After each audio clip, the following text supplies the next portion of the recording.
Pemerintah Kota Surabaya memastikan pemasangan kamera closed circuit television di lokasi usaha hanya terbatas di pintu masuk dan halaman parkir. Kebijakan ini tak hanya untuk menjaga keamanan pengunjung, tetapi juga mencegah praktik pungutan liar serta meningkatkan transparansi perhitungan pajak parkir. Ya, saya melihat gini, teknologi itu kan sebagai sebuah alat ya untuk menekan apa yang disebut dengan kebocoran, ya kan? Nah, problem kita ini kan kebocoran parkir. Pertanyaannya, apakah CCTV bisa mengurangi kebocoran itu? Sebagai sebuah pengawasan, iya. Tapi menghitung kebocoran, saya kira CCTV tidak akan tepat untuk melakukan itu, ya kan? Dan kita ini kan juga sudah cukup banyak menggunakan teknologi, ya kan?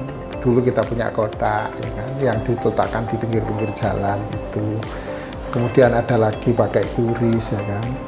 Tapi kan kebocoran-kebocoran parkir itu kan masih tetap ada. Kan pertanyaannya, kenapa masih bisa terjadi? Di satu sisi teknologinya ada, kan begitu. Sehingga menurut saya jalan keluarnya bukan sekedar persoalan teknologi, tapi persoalan pengelolaan parkirnya, kan begitu.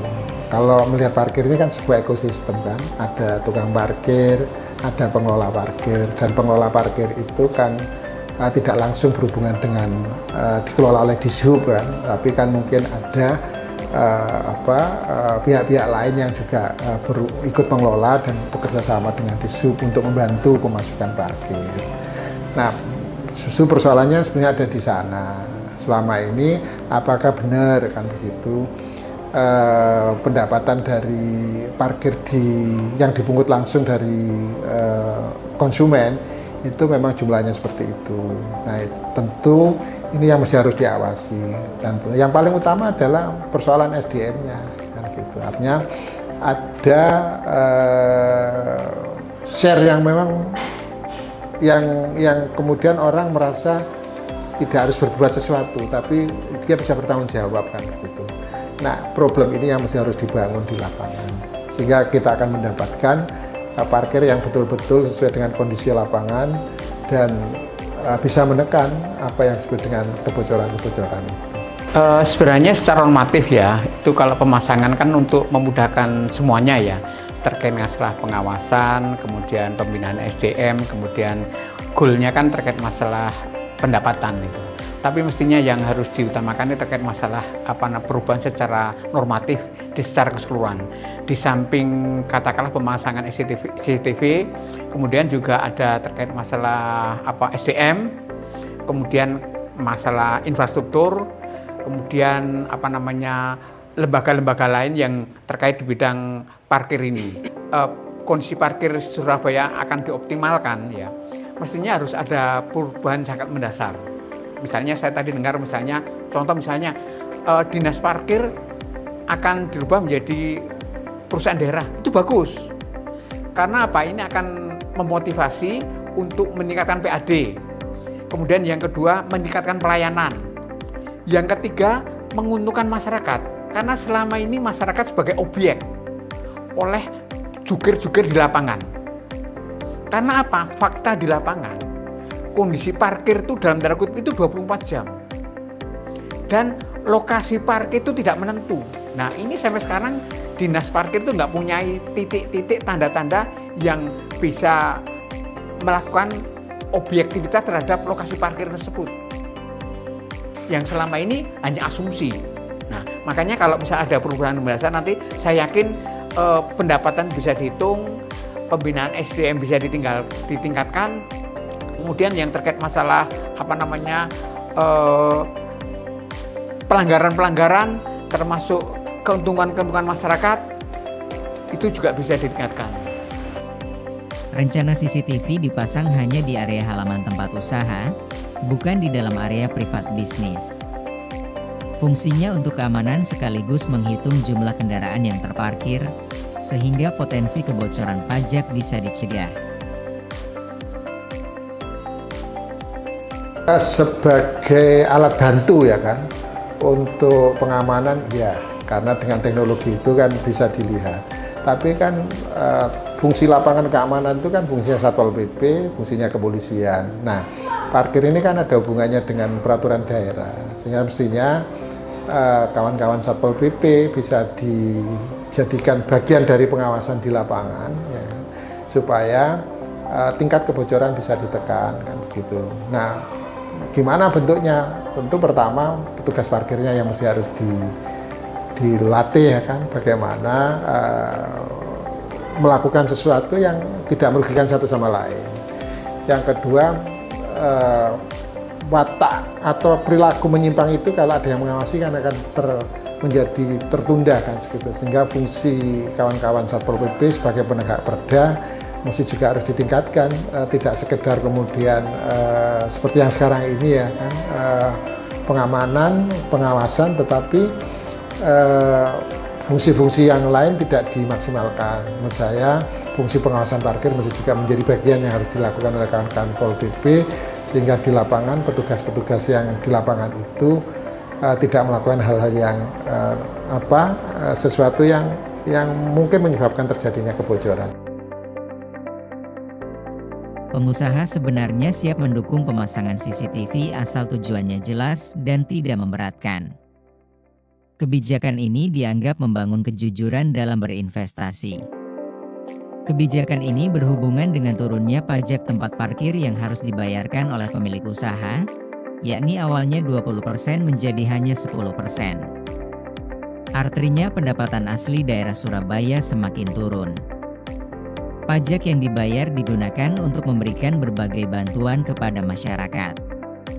Mulai untuk sekolah gratis, mencegah stunting, rehab rumah tidak layak huni, dan bantuan sosial lainnya.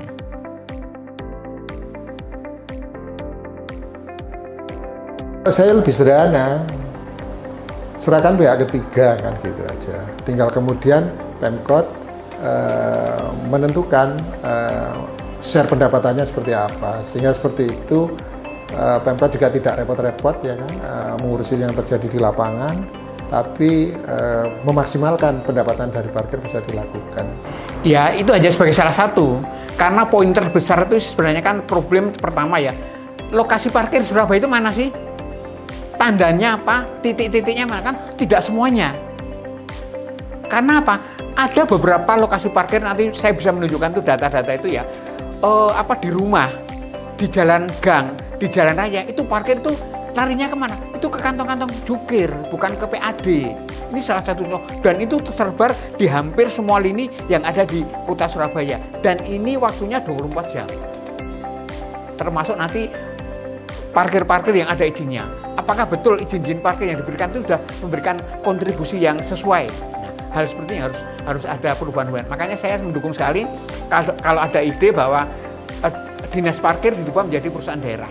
Karena apa? Ini nanti akan bisa meningkatkan semuanya, menguntungkan semuanya, dan bisa meningkatkan PAD. Diberitakan sebelumnya, berdasarkan postingan akun Instagram @aslisuroboyo, surat itu menyebutkan bahwa Bapenda Surabaya akan memasang CCTV di sebuah tempat usaha yang berlokasi di Jalan Nginden Semolo. Hal tersebut dilakukan dalam rangka pengawasan dan pengendalian kepatuhan wajib pajak. CCTV yang kita rencanakan hanya terpasang di halaman depan usaha, tidak sampai ke dalam. Tujuannya untuk keamanan, ketertiban, dan transparansi jumlah kendaraan yang terparkir.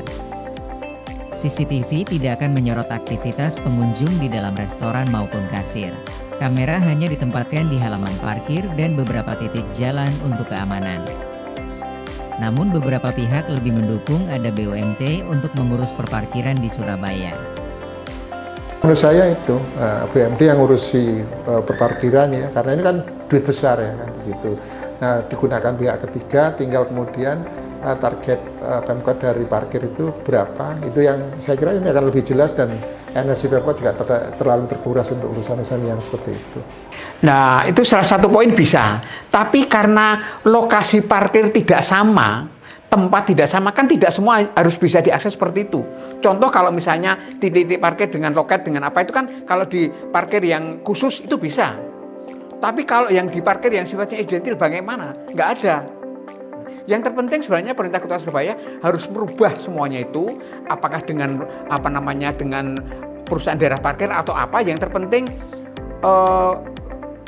kondisi parkir itu harus dirubah secara fundament. Dengan apa? Pertama dari regulasinya.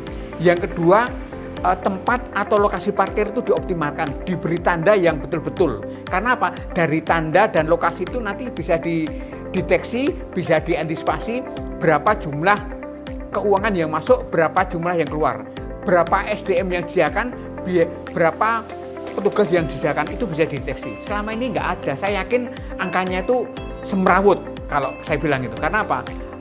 Dinas parkir sekarang ini tidak serius menangani parkir yang ada di Kota Surabaya. Masuk masalah parkir saya harus menyalahkan wali kota. Tapi secara struktural memang wali kota yang bertanggung jawab. Masuk wali kota Surabaya nggak bisa menangani parkir. Kan tidak seperti itu. Nah, dinas parkir harus berubah. Kalau perlu ada usulan saya menjadi perusahaan daerah, itu lebih bagus. Dengan catatan harus melibatkan semua komponen masyarakat sehingga kondisi parkir itu bisa baik, bisa bagus, bisa menguntungkan masyarakat, bisa menguntungkan konsumen, bisa meningkatkan PAD, bisa mensejahterakan petugas parkir yang ada di lapangan. Masalah pungutan parkir liar akan bisa teratasi serta untuk kenyamanan warga. Langkah ini untuk membenahi persoalan parkir liar yang sudah terlalu lama dikeluhkan oleh warga Surabaya. Dengan jika BUMT ini, pengelolaan parkir bisa lebih profesional, lebih transparan serta mudah dipantau. Apalagi dilengkapi sistem pembayaran digital, sehingga bisa diketahui berapa penerimaan dan potensi parkir bisa lebih transparan. Nah, kalau sekarang ini saya percaya, karena terus terang mafia parkir ini dalam tanda kutip itu pemerintah Kota Surabaya kalah. Contoh, pemerintah Kota Surabaya punya data, bukan pemerintah ya, Dinas Parkir Surabaya punya data nggak dengan titik parkir? Nggak punya, tapi mafia parkir punya. Berapa pendapatan mafia parkir yang ada di Surabaya? Tidak terbatas. Banyak sekali, karena apa? Itu 24 jam. Tapi hitungannya Dinas Parkir berapa? Itu kan jam. Itu kan terkait masalah jam kerja. Nah, ini yang saya katakan, saya bilang tadi ini amburadul. Nah, mestinya menjawab ini, mestinya pemerintah Kota Surabaya dan Wali Kota harus merubah secara fundamental terhadap kondisi parkir yang ada di Kota Surabaya. Pembentukan BUMT ini harus benar-benar dirancang dengan rapi. Mulai dari regulasinya, sistem pengawasannya, sampai SDM dan teknologinya. Jangan sampai hanya ganti baju, tapi masalah lama tetap berulang. Jika parkir bisa dikelola dengan baik, maka akan memberikan tambahan pendapatan daerah. Pembentukan BUMT khusus parkir ini bisa menjadi langkah konkret dalam mengatasi masalah.